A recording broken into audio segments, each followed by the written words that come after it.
జుక్కల్ మండల కేంద్రంలోని అంబేద్కర్ చౌరస్తా ఆవరణలో మాజీ శాసనసభ్యులు హనుమంత్ సిందే డాక్టర్ బాబాసాహెబ్ అంబేద్కర్ గారి విగ్రహాన్ని పూలమాల వేశారు.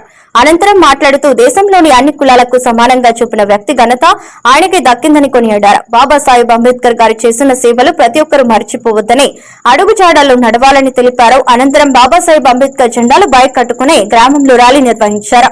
కార్యక్రమంలో మాజీ ఎంపీపీ నీళ్లు పటేల్, మాజీ సర్పంచ్ బి గంగాధర్, కాంగ్రెస్ నాయకులు ఏ వినోద్, బీఆర్ఎస్ నాయకులు వి రమేష్, విట్టు పటేల్, దళిత సంఘ అధ్యక్షులు కామెల్లె కిరణ్ కుమార్, నెంబర్ కిషన్, గడ్డంపూర్ సూర్యకాంత్, దళిత నాయకులు ప్రజలు పాల్గొన్నారు. మరి బిచ్చుకుంటలో మైనారిటీ రెసిడెన్షియల్ స్కూల్ స్థాపించడం జరిగింది. అదేవిధంగా మరి పిట్లంలో బీసీ గర్ల్స్ రెసిడెన్షియల్ స్కూల్ స్థాపించడం జరిగింది. అంతే విధంగా మరి నిజాం సాగర్ లో బీసీ బాయ్స్ రెసిడెన్షియల్ స్కూల్ స్థాపించడం జరిగింది.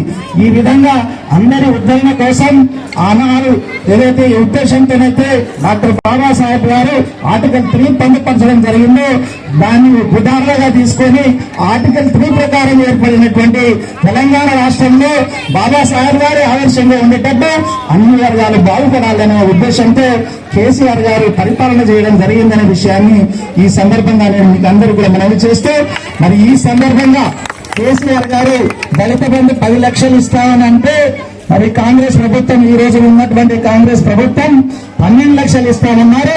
ఈ అంబేద్కర్ జయంతి సందర్భంగా నేను కాంగ్రెస్ రాష్ట్ర ప్రభుత్వానికి డిమాండ్ చేస్తా ఉన్నాను, మీరు ఇస్తానన్నటువంటి దళిత బంధు దళిత భరోసా 12 లక్షలు వెంటనే విడుదల చేయాలని ఈ సందర్భంగా నేను డిమాండ్ చేస్తూ, నాకు ఈ అవకాశం ఇచ్చినటువంటి మీకు అందరూ కూడా మనస్ఫూర్తిగా ధన్యవాదాలు తెలియజేస్తూ స్మరిస్తా ఉన్నాను.